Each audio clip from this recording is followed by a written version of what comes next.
Making music, not just playing exercises. Being in control of what you're doing. Do it, handle it. That's what we're going to do today. You're going to get it down, you're going to learn it, you're going to learn what I say, and you're going to live it.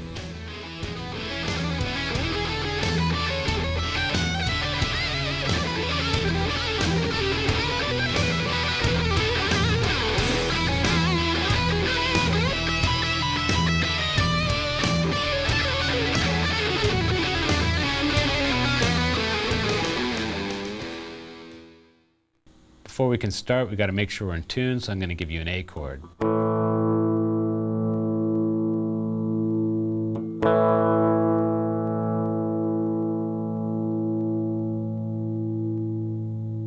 All right, let's go. One thing I think you should all be able to do is hear a chord progression in your head without it being there and solo over it. And following the chords really strictly in your head is going to develop your mental ability to hear chords even if they're not there. And you really have to develop that so you can play in an ensemble or band situation, because the whole idea is to make your melodies work, you have to really care about what goes on under them, those being the chords or chord progressions that you're using. So what I want to do is, first I'm going to start with just holding an E note down, and I'm going to solo over it, and then you're going to hear the progression through my soloing. You're going to hear the chord progression. I'll play the chord progression that's in my mind first. What we're going to do is hold down an E, but I'm going to be playing along to a progression that sounds like this.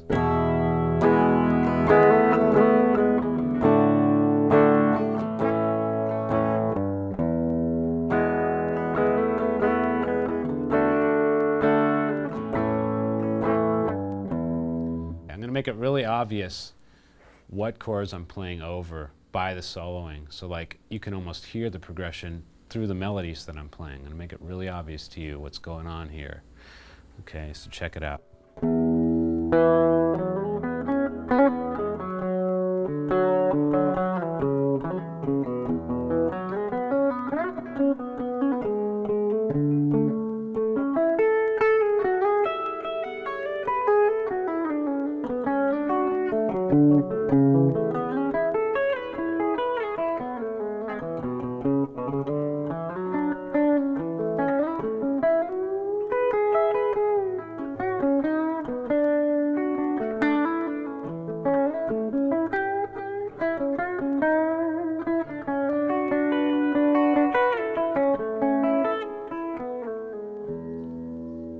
Okay, I was kind of arpeggiating a lot on there, and that's pretty much the easiest way to follow a chord, is to arpeggiate it. You really can't go wrong if you do that, because all the notes that are in the chord that you're following are there, and if you play it correctly, you're going to wind up right. So now I'm going to try that same thing with the chords behind it, and you'll hear that it's basically the same kind of soloing going on. So the rhythm is like this.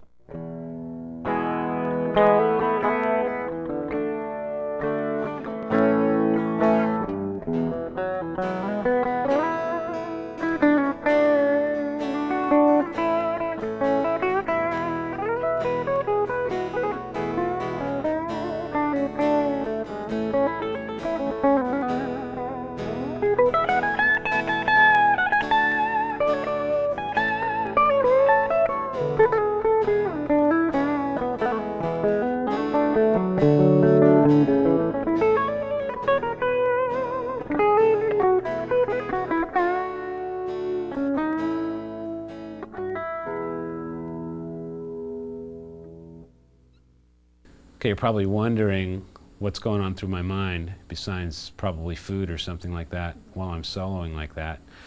And you have to consciously think of the chords really hard that are happening under your soloing. And I'm going to give you some examples of what I might do over those three chords. You have to know what you want to do over the chords as they're playing. So the more you do this, the more you'll get a feel of, the process. But this is broken down what is actually going on. So what I'm going to do is I'm going to hold each chord. I only used 3 chords in this whole thing. It was E, D, and A.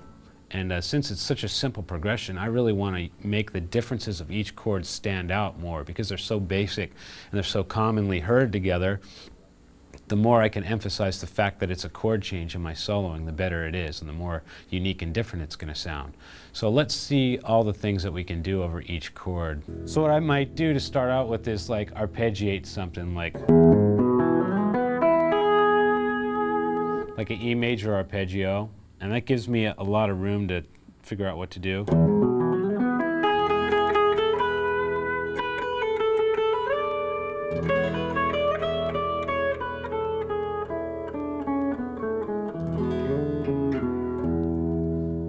I'm also bearing in mind, you know, that there's a D coming up and there's an A coming up, so those are notes that are sort of a target note that I'm going to wind up hitting soon, you know. So if I keep that in mind as I'm playing the E chord, I'll be more prepared for the next chord that comes, which would be D.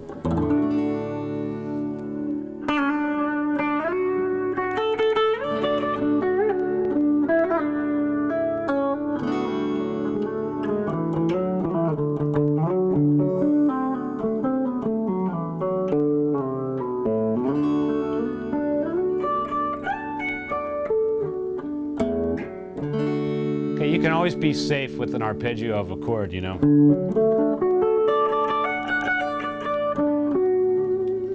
Okay, and then the next chord that's coming up is A. So I did a lot of stuff around this position here.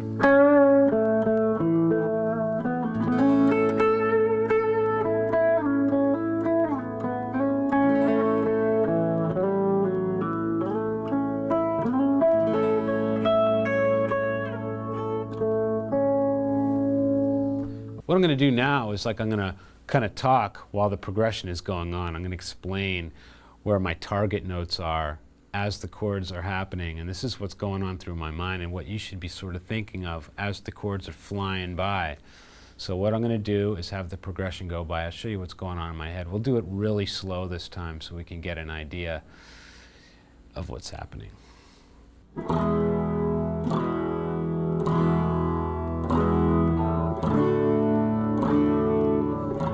Got to do something for E now. Right about now I start thinking of D.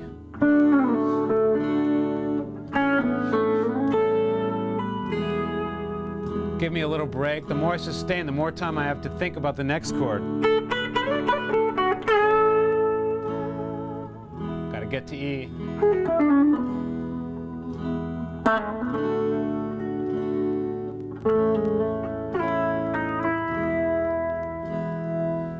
A tip is the longer you sustain on the notes, that's going to give you your time to breathe and your time to follow the next chord and not to give away the fact that you don't know what you're doing, okay? And basically that's what you're trying to do usually, is sound like you know what you're doing. And the more sustaining you do, you're giving yourself that chance. It's like if I'm holding E, oh, here comes D, I better get ready to follow it. So sometimes when you have a lack of ideas, you just got to slow down, and that's when you got the time to figure out what the chord is next and what you're going to do over it. And a lot of guys, you know, they think they got to be playing more, you know, but sometimes if you land on the right note at the right time, people are going to think you're a genius, you know. So just stopping is going to give you that option, you know. Wow, I got some time to think of what I'm going to do next. And the more you think, the better you're going to play. That should be a quote somewhere, you know. The more you think, the better you're going to play. Now I'm going to play over the progression kind of in a normal way, just staying in the key of E somewhat. And this is a pretty basic way that most guys would follow this. And it sounds fine, but if you want to develop any originality, the more that you follow the chords, the more you're going to have a choice in what your solo ends up sounding like, you know, because anybody can master a key and play it over chord changes like that, and that's great. But if you follow each chord, chances are you're not going to follow all the chords the same as another guitarist. You know, you're going to have your own little quirks, and you know, the more you follow chords, the more those quirks are going to stand out, and that's what your playing and originality is made out of. The way you do the things you do. Great song title. But here's the progression.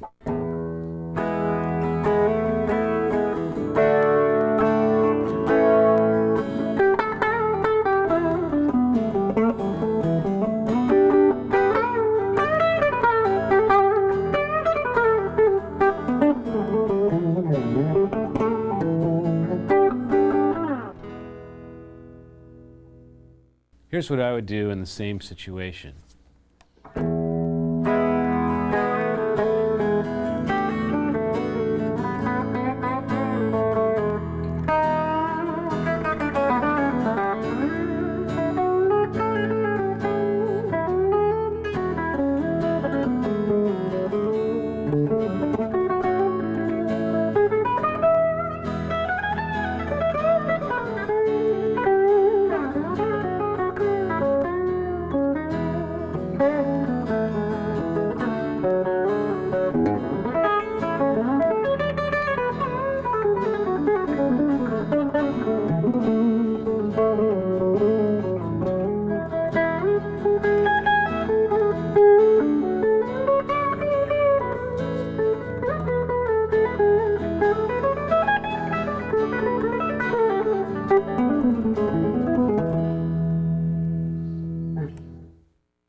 Now sometimes when I'm arpeggiating the chords, you might be noticing that I'm not arpeggiating the exact name of the chord that's going on, or I might, break it up some way.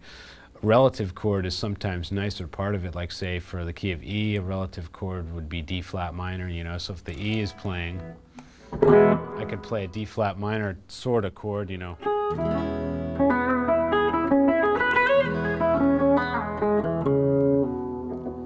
Okay, so that gives it a different sound than just a straight. Doing the relative chord, which is. So that means all you have to do is make it minor and move it a step and a half backwards, and there you have two chords that are interchangeable. So you should say, wow, I'm going to do this with all the chords that I know. And let's say D, for example. Move it a step and a half back. You have B minor there. So let's see, over a D chord, I'm going to play B minor and give you the feel of that.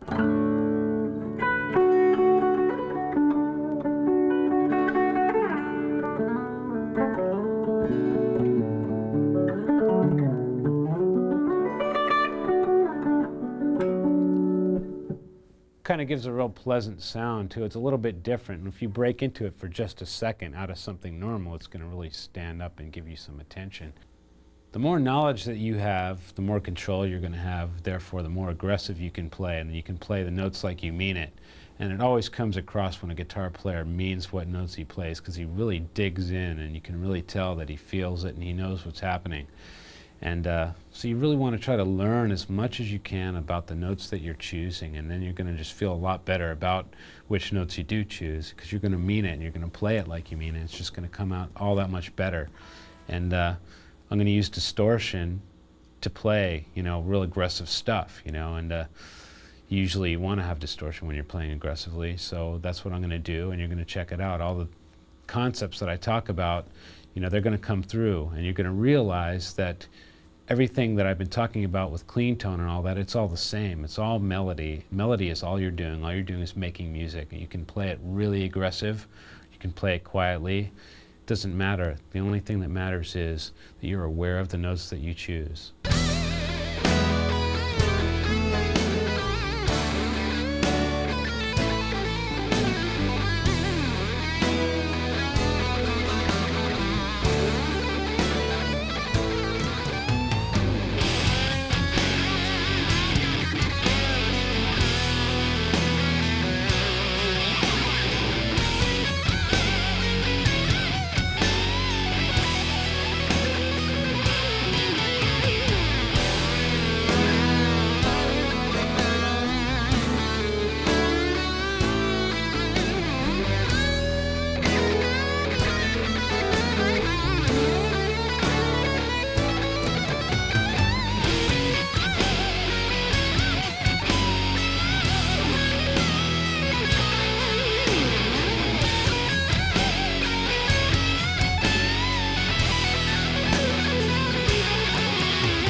A lot of guys get caught up with the fact that they think they got to learn these certain scales and be able to play them correctly, and these certain scales work only in particular situations and this and that. And I never did that, and I don't really suggest that it's a great way to do things, because that's just going to limit you.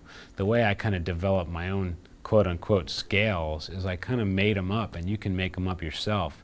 The way I came up with this one scale, which it's got some name, you know, harmonic minor or something like that. I just heard a chord and I played notes. So I came up with something like this over like an A chord.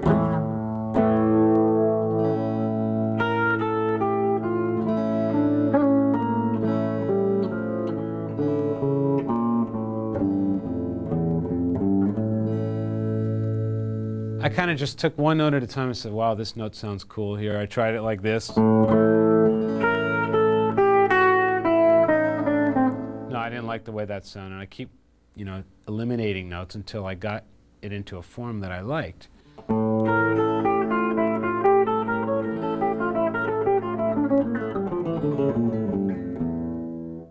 Okay, building on these patterns that you're going to be practicing, you can use them, you know, in your scale positions that you've made up, or you can use them in any kind of positions and cram them together in a way that's going to make you sound like you're playing a long flowing run, when actually you know that this long flowing run is like a combination of a bunch of patterns stuck together.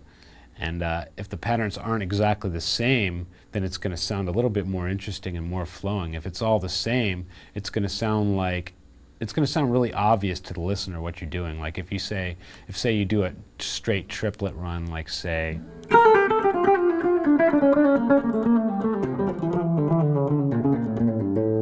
it just sounds diddle diddle diddle diddle straight down. So that's cool if that's the desired effect. But what you can do is take a bunch of patterns and stick them together and go from one place to the other. You know, we started here and wound up there. So let's find another way to go down there. Let's play a whole bunch of different patterns on the strings. Slowly, something like.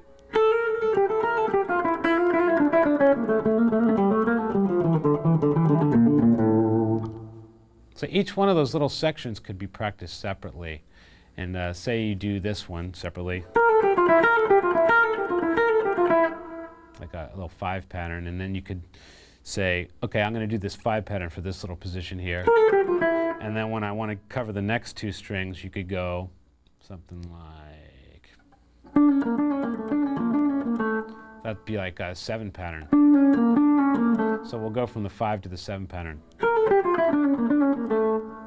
So going down, it would sound like this.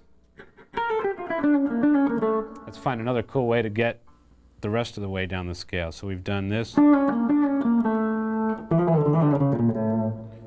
So we could do like some quick triplets. What we have all together would be something like this.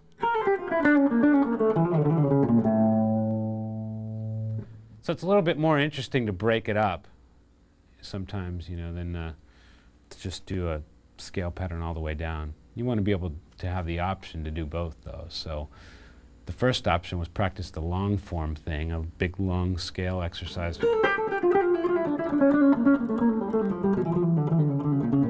Second one is have a whole bunch of little patterns and practice them separately so you're confident with each one.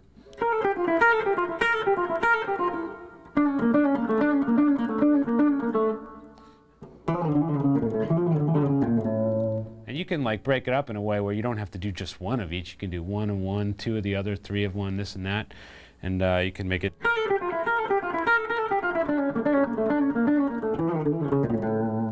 to get from one place to the other.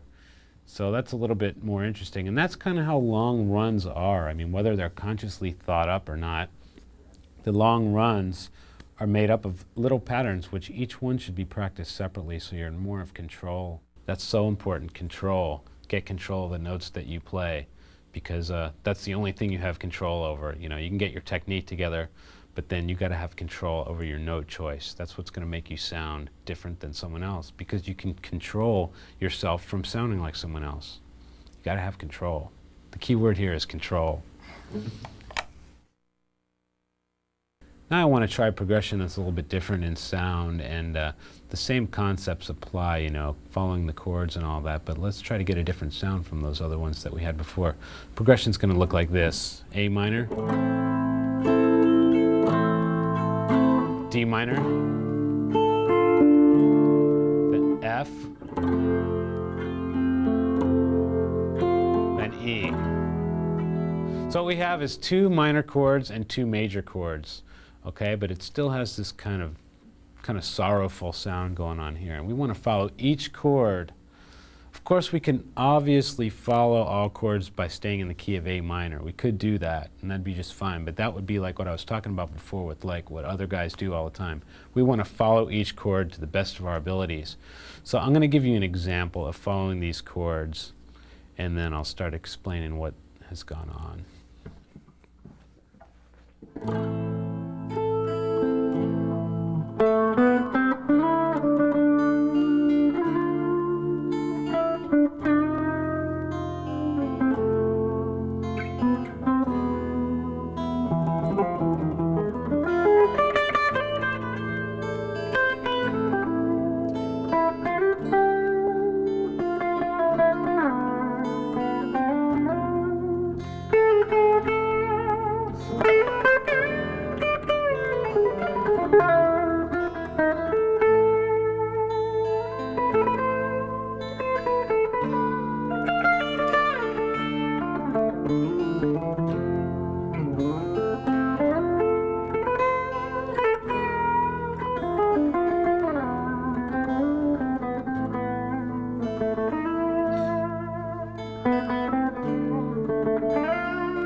Okay, that's so typical of the way I would play. So if anybody cares about the way I would particularly play, learn exactly what I just did. Those are the most common ways that I follow a chord.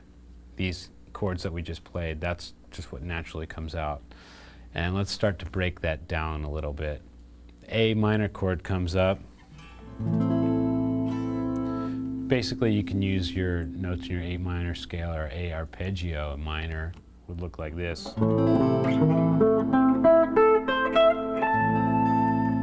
Right, that's your basic 1, 3, 5, root, third, and the fifth. And then when the D comes up, I start to get a little bit more adventurous. So D minor happens. And I like to hit this B note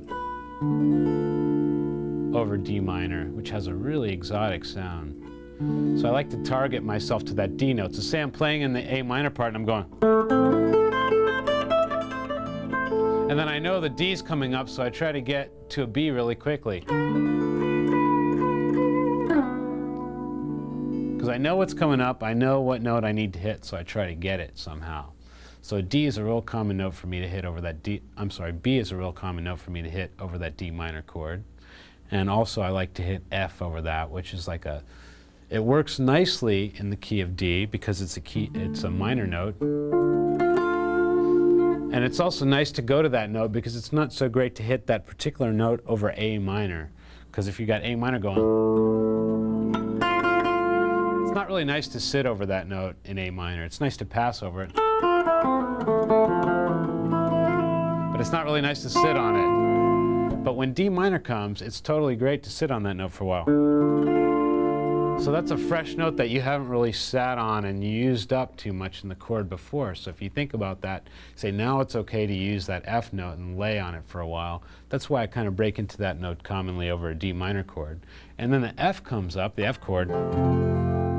I think taking that concept one step further, a note that you couldn't use on either chord would be like E flat. Like E flat over A minor would sound like this. Not very pleasant. Over D minor would sound even worse. But if you wait until you get to the F chord, you could play it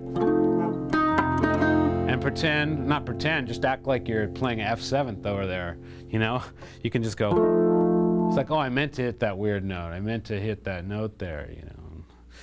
Basically, it sounds like you're playing a 7th there, because you are, and for the first time in the progression, you can use an E flat.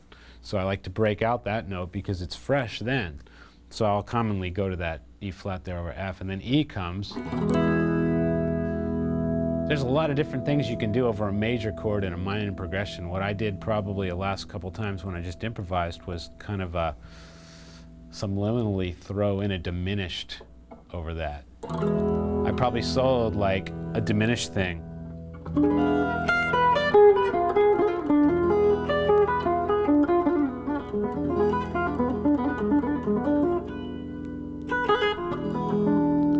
Thing about a diminished chord, if you play it over like E major in this progression, 3 of the notes are going to be perfect. Like that's like an E7. The only note that's kind of out there is F over E. But if you use it kind of as a passing note, it's going to really just sound exotic. So when the E comes up,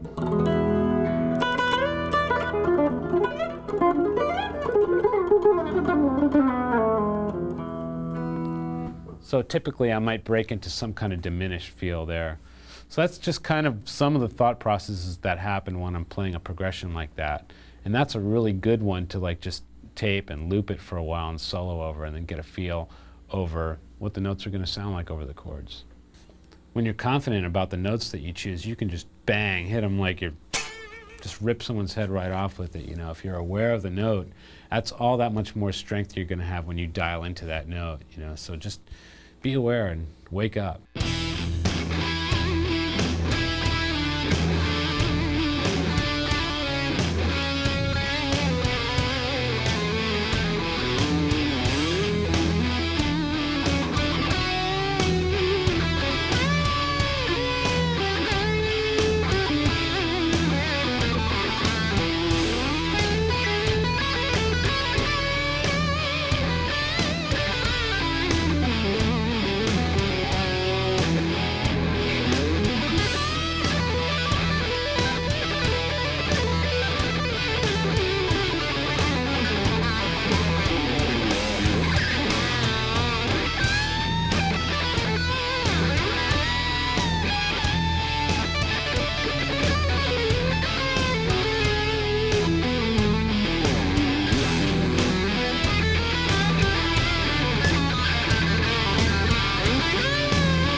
Now I'm going to do something that's real common to my guitar playing, something I've done a lot of times throughout my career, something I've probably done a few times too many. Maybe not, because it's a very cool thing and I don't mind repeating it.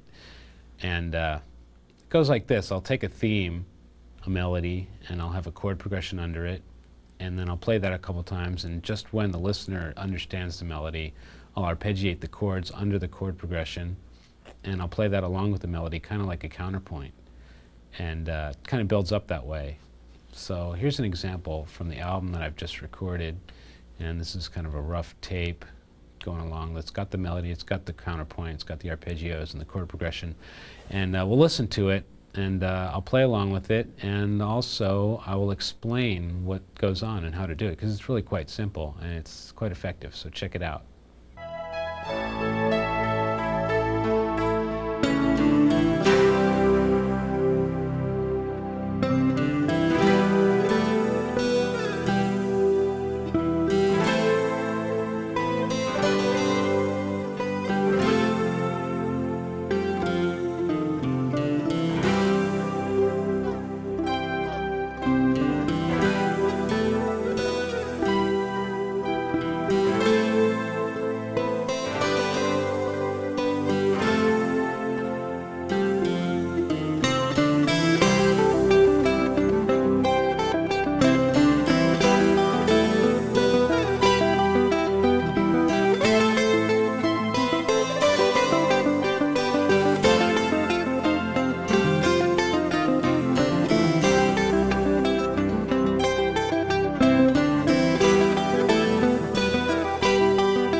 Now I'm going to break that down for you. The chord progression goes C,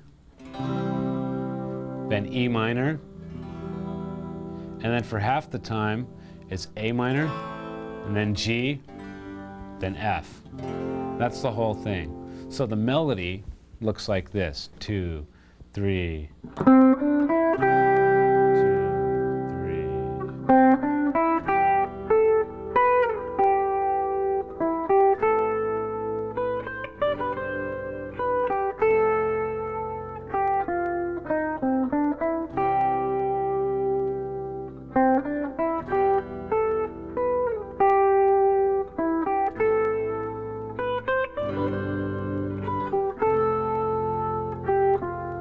Then I'll arpeggiate with the melody going on, the same chord progression. If I follow each chord, the first one isn't actually an arpeggio. I kind of like took a pentatonic scale and followed it like this.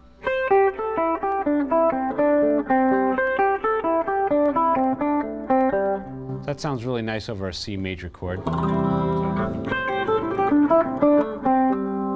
For the E minor chord, I went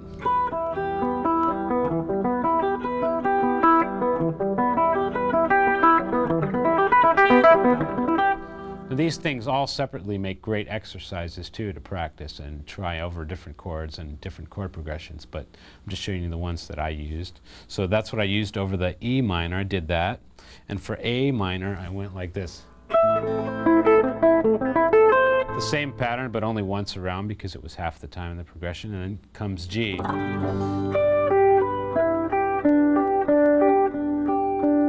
I just did it that way for E's.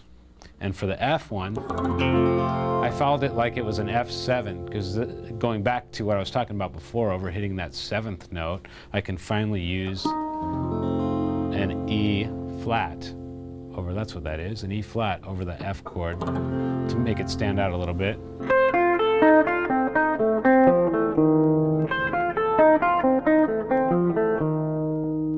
Okay, and then I repeated the whole thing. So slowly, I'm going to play that whole pattern for you. It looks like this: 2, 3, 4.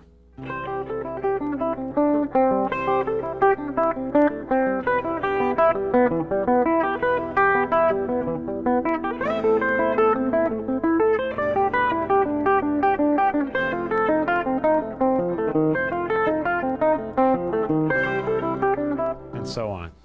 That's basically how it goes. Now I'm going to take that chord progression, the C, E minor, A minor, G, F, and I'm just going to solo over it using some variations, breaking into some of those arpeggios like I was doing before, but basically sticking to the theme and the melodic content of it and soloing around it and improvising. And what I'm going to do is, first time around, I'm going to have the chord progression playing along, first 2 times around or so, and then I'm going to stop the chord progression and I'm going to keep soloing. And you should hear the chord progression through what I'm playing, because I'm so much consciously following that chord progression with the notes I choose. 2, 3, 4.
That's something that you want to be able to do.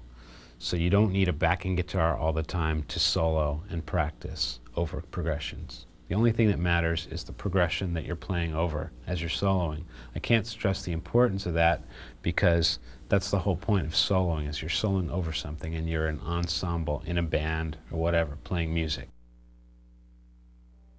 Basically in arpeggios and making arpeggios to follow these chords, like in the progression, you know, and to be able to arpeggiate any chord you hear, you just got to know the names of the notes that are in the chord. So you take the first note of the chord or the root, and the third, the major or minor third, and the fifth. And say you're taking a A major chord for an example, then you'd have A is the root, and C sharp is the major third, and E is the fifth. So any place that you can find those three notes in any order, in any position, is your A major arpeggio. I mean, it can look like anything. So without you know, taking the most obvious ones and simple ones, let's just, you know, come up with a couple off the top of my head and practice those.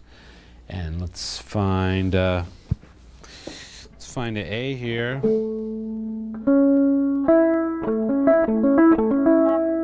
Okay, those are the three notes right there: A, C sharp, and E. Let's make it a little bit more interesting using only those notes and get something that we can practice as a repeating pattern.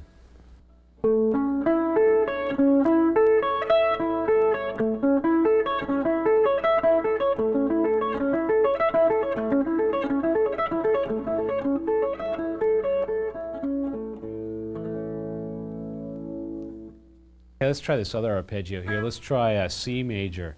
And C major has the notes C, E, and G in it. So any kind of configuration in and out, up or down of those notes is C major. So let's try it like this.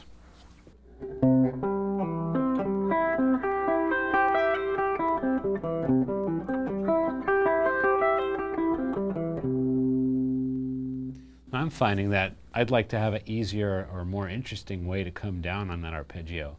So what I'm going to do is come down with a relative chord. You know, I'm going to go up a C major chord, and I'm going to come back down with the relative chord, the relative minor chord, which in this case would be A minor, because C going a step and a half down and changing it to minor makes A minor. So let's take this C and go back down with an A minor arpeggio that looks like this.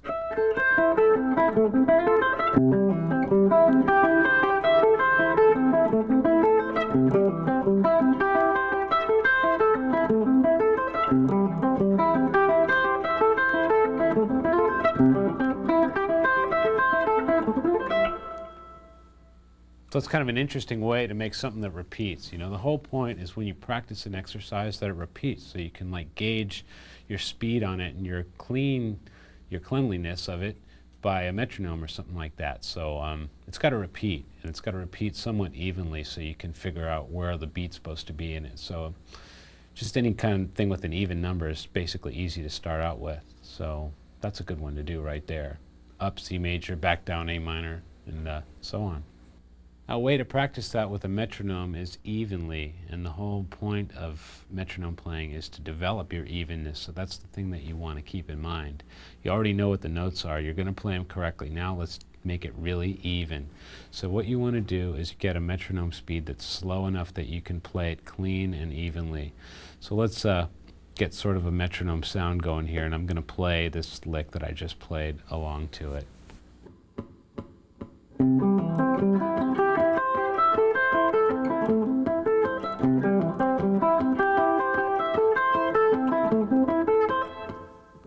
Okay, so basically what you want to do is get it at a level that's comfortable for you and move it up very gradually. If it seems that you're playing it too fast for yourself, then you should bring it down and don't try to speed it up too quickly. And do this with everything that you know that repeats. Any sequence of notes that you can repeat, you should repeat it with the metronome and get your technique together with that. I think there's a big difference between a player's technique and his creativity. I think technique is like kind of like a bank. You have all this technique in your bank, and like when it's time to be creative, you draw from that. But you shouldn't use technique as a substitute for creativity. You just have to have this arsenal of chops, you know, and then you can break them out when you need to. But that's what the metronome is for, and that's what repeating riffs and arpeggios and patterns or whatever, that's to develop your technique. An important point is, like, I make up these arpeggios kind of like just because I happen to know where the notes in each chord is, you know. So if I was to come up with something off the top of my head, I know I want C major, so I'm going to hit C, E, and G in any kind of configuration. So let me rattle off a few and see if I can break them down for you.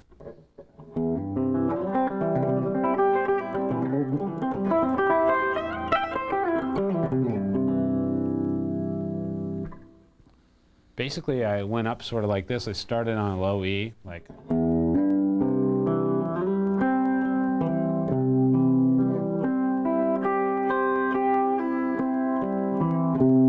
And to make it easy on myself to get into this position,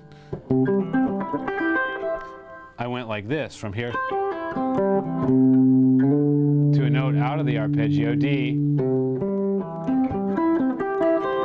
So sometimes you have to break out a little bit to make the thing smooth and flowing, but if you break out smoothly, it's cool. And it kind of adds to the motion. So I went probably something like this.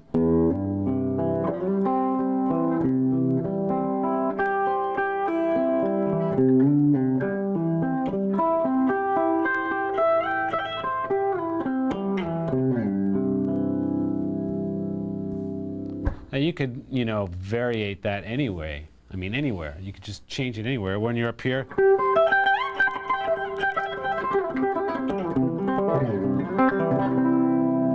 so what I did there was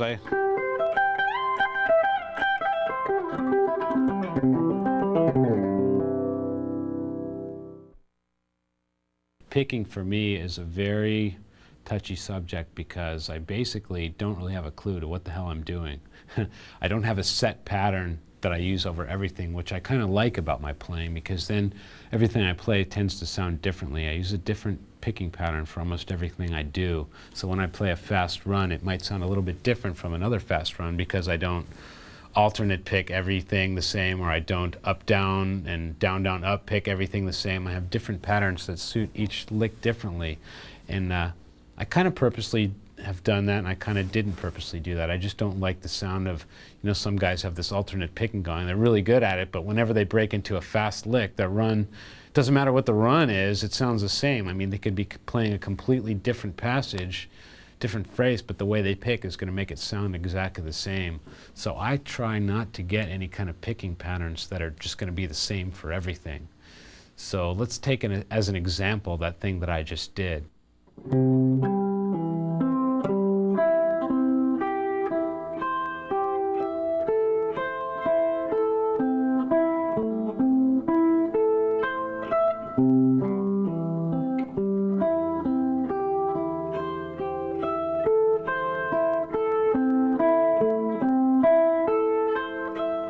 Okay, here's a right hand, left hand thing whereabouts I'm kind of moving up and down the neck. You know, I find that I do it quite a bit, and I don't really stay in one position.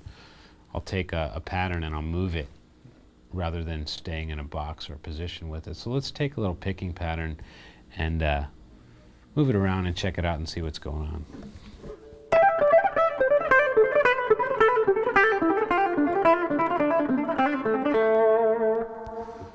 Okay, let's break that down and then I'll show you a variation of that.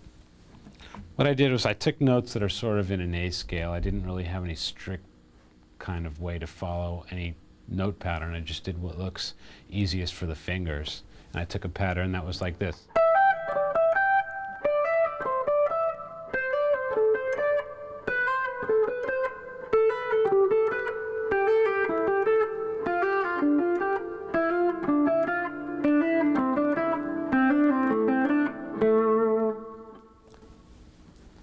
When you want to play fast and you take one simple pattern that's easy to move around, that's basically a good way to do it. And just taking something that's easy in one position and doing it all over the place. This kind of makes sense. And you can make it a little bit more confusing sounding, like by adding a note to each one of these little patterns. Like, say, instead of going, let's go like this. Every other time we'll go.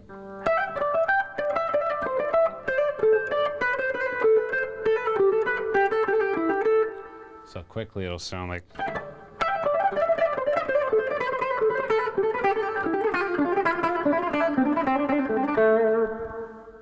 little bit more interesting sounding. I mean, this is just your basic way to move from one place to the other. Take a pattern that's easy to repeat. Or you can randomly change the riff. Instead of doing it every other time, changing it, you can go like this.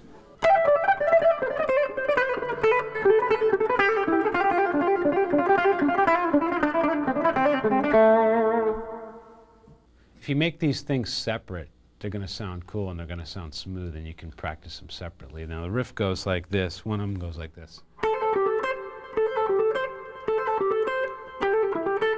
It's just a pattern that stops.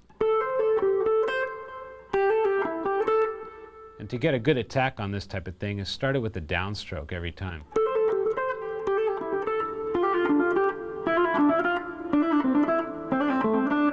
So if you do that together without stopping, it's going to be really smooth like this.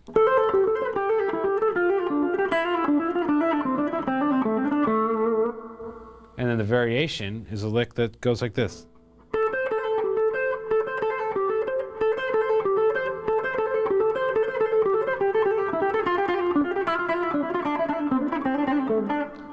Now I'll show you how to use that lick in a sentence, if you will, or in a progression.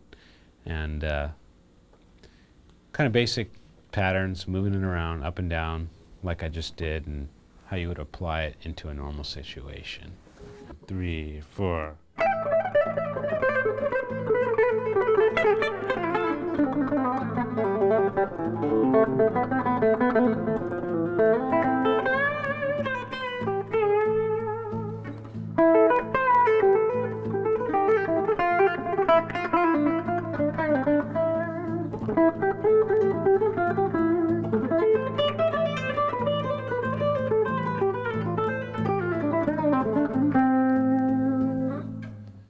Basically, if you're just playing what's easiest for you to pick, that's, as a rule, the best way to go. And don't think that you have to pick something a particular way, just because maybe your friend picks it that way. Everybody's hands are different, so just do what's easiest as far as picking goes, and there are no rules other than that. You probably noticed that I have a lot of really weird ways to bend notes, and I do. And I think the best thing to do with bending is realize that there's a lot of different ways to bend to a note other than the conventional way that you've been brought up doing. Now, say you want to get to A, that A, chances are you're going to probably go. Right? Now, there's two really obvious other ways to get there. It's from half step behind the note, or maybe even a step and a half.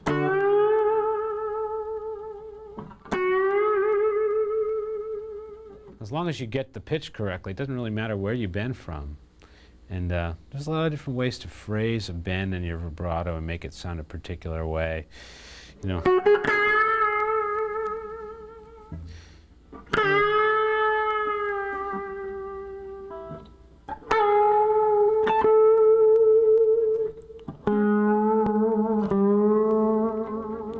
Now, having these bends coming from weird notes is really nice when you're following a chord progression, because that allows you to hit a really strange note for a half a second and really grab the listener's ears. You know what I mean? Say the chord is D, and the note that I decide I want to choose is A, but I hit it from this note.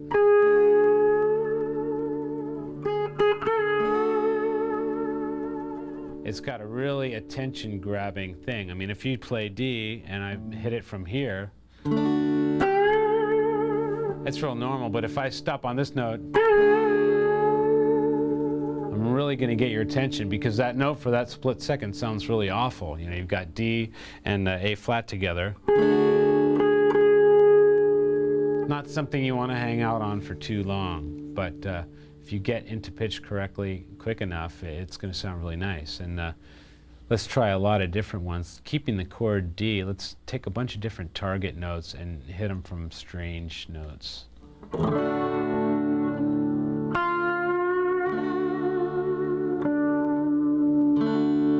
So that time I went to an F sharp, which is in a D major chord, and I went there from F natural, going from minor to major.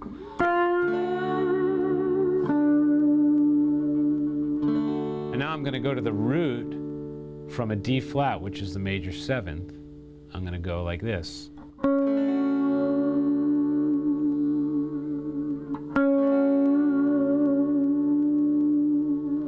Now let's take a note that's totally illegal and go from like a D sharp and hit an E natural over the key of D.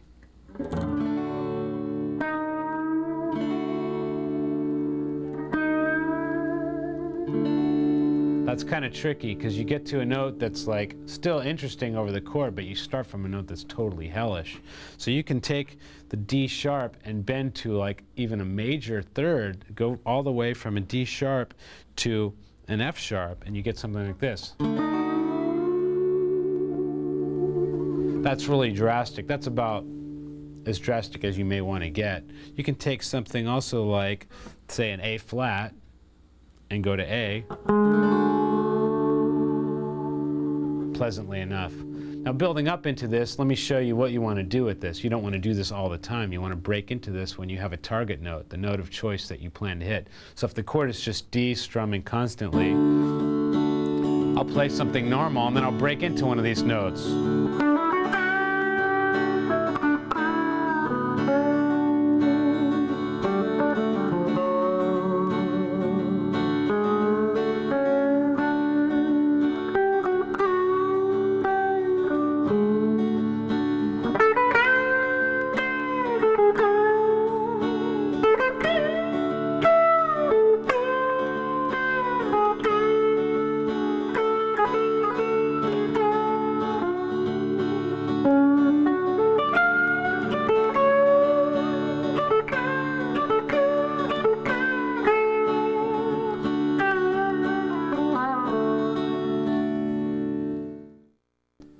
So basically I had all these target notes and I hit them from notes that are out of the chord, out of the scale, just notes that would sound really horrendous over a D chord. And those are easy enough to find. All you have to do is play a chord and play a note that doesn't sound good and bend it until it gets into pitch and just store that into a memory bank in your head and remember where it is and how to get to it. And basically, one at a time, you'll just have this vocabulary of notes that you want to use. Every guitar player on the course of his life runs into the blues progression at some time, and you know what? Whether you like it or hate it, you really have to be able to play it. I mean, there's really few rules in music, but I strongly believe that you have to be able to somewhat play blues, because you're going to jam with somebody else, and like if you can't play blues, you're just going to sound like you can't play anything at all, because that's the thing that you should learn from day one. And even if it's not the kind of music you like, you should really have an idea of how it works and just what's happening, because it kind of really is the basis of rock guitar. I mean, I hate to say it, because I'm not really a great blues fan, but I think it's a progression that everybody knows, and it's probably the easiest one to hear in your head, like I was talking about, hearing something in your head. We all know what chord comes next in the blues progression. And then once you start getting into it, you can like get into substitutions and getting really fancy with the chord changes and all that. But basically, almost instinctively, every musician should sort of know what comes next in a blues pattern. And if you don't, you should start listening to a little blues. Just to do it, you know, just do it because I said do it. 1, 2, 3, 4.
That's the way I would do it. Check it out. Mercy. Mercy. In that blues, I did a lot of stuff that I explained, you know, the bending from strange notes and the patterns and following chords with arpeggios and target notes and all that stuff. A couple little patterns in there, blues patterns that I do, that I just did. I did something like this, similar to the pattern I did before, but I added a note to it.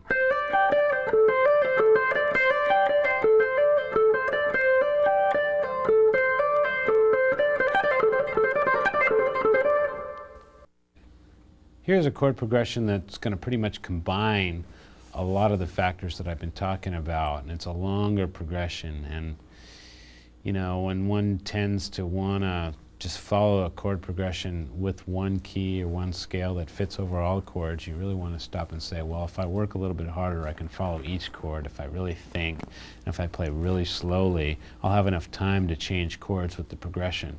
So let's try a long progression, and I'm going to follow each chord really obviously, and then I'm going to break it out a little bit, and you can watch some of the more advanced ways of following the chords. 1, 2, 3, 4.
Did you live it? Did you learn it? Did you get it down? Then rewind the tape and do it again until you do. And I'll see you next time.